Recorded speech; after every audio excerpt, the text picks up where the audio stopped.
Driver వృత్తి గౌరవప్రదమైందని వారి ఆరోగ్య పరిరక్షణకు జాగ్రత్తలు తీసుకోవాలని ఇన్ఛార్జ్ ఉప రవాణా కమిషనర్ కేఎస్ఎంవి కృష్ణారావు పేర్కొన్నారు. గురువారం స్థానిక ఉప రవాణా కమిషనర్ కార్యాలయ ఆవరణలో రోడ్డు భద్రతా మాసోత్సవాల్లో భాగంగా స్థానిక ఆయుష్ ఆసుపత్రి ఏలూరు వారిచే డ్రైవర్లకు ఉచిత వైద్య శిబిరాన్ని ఇన్ఛార్జ్ ఉప రవాణా కమిషనర్ కేఎస్ఎంవి కృష్ణారావు ప్రారంభించారు.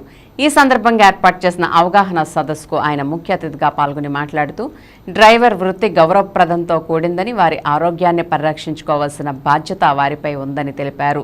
జనవరి 16 నుంచి ఫిబ్రవరి 15 వరకు రాష్ట్ర ప్రభుత్వ ఆదేశాల మేరకు భద్రతా మాసోత్సవాలు నిర్వహిస్తున్నట్లు చెప్పారు.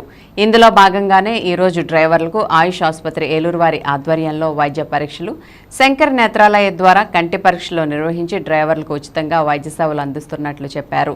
ప్రతి డ్రైవర్ వారి కుటుంబంపై ఎంతో బాధ్యత తీసుకుంటారో అదేవిధంగా డ్రైవర్లలో ప్రభుత్వం వారి డ్రైవింగ్ నిబంధనలు పాటించి డ్రైవింగ్ చేయడం ద్వారా తనకు రక్షణతో పాటు ప్రయాణికులకు రక్షణ ఉంటుందని అన్నారు. ఈ ఉచిత వైద్య శిబిరం ద్వారా డ్రైవర్లు వైద్య సేవలు పొందాలని కోరారు. ఈ వైద్య శిబిర సహాయ సహకారానికి ఆయుష్ ఆసుపత్రికి, శంకర్ నేత్రాలయ డాక్టర్లకు ఆయన కృతజ్ఞతలు తెలిపారు. కార్యక్రమంలో సీనియర్ ఇన్స్పెక్టర్ భీమారావు, గేదెల ప్రసాద్, ఎస్ జగదీష్ బాబు, దుర్గా విఠల్, డాక్టర్ మాలమురళి తదితరులు డ్రైవర్ల ఆరోగ్య పరిరక్షణ కోసం తీసుకోవాల్సిన జాగ్రత్తలపై అలాగే హెల్త్ ఇన్సూరెన్స్ గురించి అవగాహన కల్పించారు.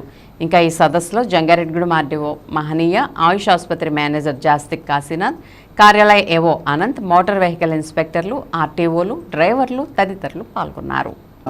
దీన్ని ముఖ్యంగా ఈ రహదారి మాసోత్సవాలని ఎందుకు కండక్ట్ చేస్తున్నారంటే, ఈ ప్రమాదాలు అనేది ఎక్కువ జరిగే ప్రమాదాల్లో ఎక్కువ శాతం 60 to 70% మానవ తప్పిదాల వల్ల జరుగుతుంది.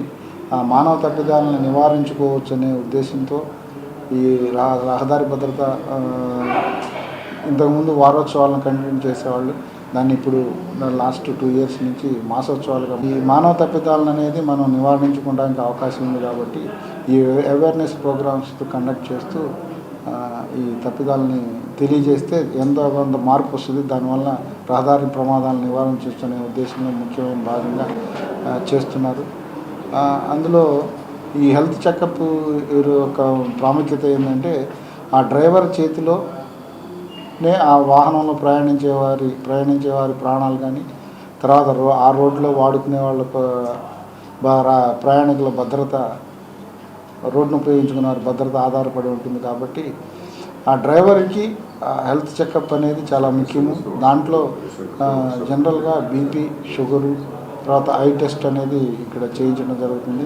ఈ 3 ముఖ్యం కాబట్టి దీనివల్లనే వీటి నుంచి మిగతా ఉంటాయి అనేది వీటి ముఖ్యంగా ఈ 3 వలన ఆ డ్రైవింగ్ స్కిల్ అనేది ఆధారపడి ఉంటుంది. ఇవి మెయిన్ కాబట్టి మనం ఈ టెస్టులు పెట్టించడం జరిగింది. వాహనం నడిపేటప్పుడు సెల్ ఫోన్ మాట్లాడకూడదు, సెల్ ఫోన్ మాట్లాడుతూ వాహనం నడపకూడదు, అట్లాగే తాగి వాహనం నడపకూడదు, అట్లాగే ఓవర్ స్పీడ్ చేయకూడదు, ఓవర్లోడింగ్ చేయకూడదు. ఈ 6 కానీ ముఖ్యంగా గుర్తుపెట్టుకుంటే వీటి వలన మనం ఎక్స్ట్రాగా దాని మీద ఇన్వెస్ట్ చేసి ఖర్చు పెట్టాల్సిన అవసరం కూడా ఏముండదు. వీటి వలన మనం చాలా వరకు ఇప్పుడు జరుగుతున్న ప్రమాదాల్లో ఈ మేజర్ కారణాలు ఈ 6 అనేది మేము గమనించింది. కాబట్టి వీటిని మన చేతిలో ఉంటుంది. కాబట్టి ఇవి నివారించుకుని రహదారి నియమాలను పాటిస్తూ ప్రమాదాలను తగ్గించవచ్చు అని మా కళ్ళారు మేము చూస్తాం చాలా సంఘటనలు. ఆ రోజుల్లో ఇక్కడ ఆయన 786 సుబానీ గారు ఉన్నారు, మీకు తెలుసలేదు, గవర్నమెంట్ హాస్పిటల్ దగ్గర బండి ఉంటుంది. ఆయన కూడా ఎన్నో సంఘటనలు చూస్తారు. బాడీలు తేవడానికి వెళ్ళినప్పుడు ఆయన కూడా ఎన్నో అట్లా సాక్ష్యాలుగా పూర్తి చుట్టూ తిరిగారు. ఆ పరిస్థితులు లేకుండా ఈ రోజులు ఎన్నో ఉన్నాయి. సార్ చెప్పారు గోల్డెన్ అవర్ అన్నారు. ఒక ప్రమాదం జరిగినప్పుడు ముఖ్యంగా తలకి దెబ్బ తగిలితే 1 గంటలో పక్కన హాస్పిటల్ తీసుకెళ్ళగలిగితే, వైద్యం జరిగితే ఆ ప్రాణాన్ని మీరు కాపాడిన వాళ్ళు అవుతారు. అదే గోల్డెన్ అవర్గా పరిగణిస్తారు వైద్యులు. అంతే చూసి వెళ్ళిపోవడం వల్ల ఆల్రెడీ పొద్దున ఒకసారి మేము హైవేలో చూస్తాం, ఒక కారు యాక్సిడెంట్ జరిగిపోయింది. ఆ కారు వెనక వేరే వాళ్ళు వెళ్ళిపోయారు, చూసుకుంటూ వెళ్ళిపోయారు. కానీ వాళ్ళ బంధువులు ఎక్కడ యాక్సిడెంట్ ఉన్నారు. అప్పుడు ఎస్ఐ ఆయన బీపీ రవికుమార్ గారు నైట్ హౌస్లో వాళ్ళందరూ కాపాడు తీసుకొచ్చారు. తర్వాత తెల్లారు వచ్చారు, అయ్యో మా ముందేనండి మేము చూసామండి యాక్సిడెంట్, పక్కన జనం ఉన్నారని చెప్పి వెళ్ళిపోయారు. కనుక అది ఎవరైనా కానివ్వండి, మనం ప్రమాదం ఉన్నప్పుడు వాళ్ళని కాపాడటానికి మన వంతుగా మనం ప్రయత్నం చేయాలి.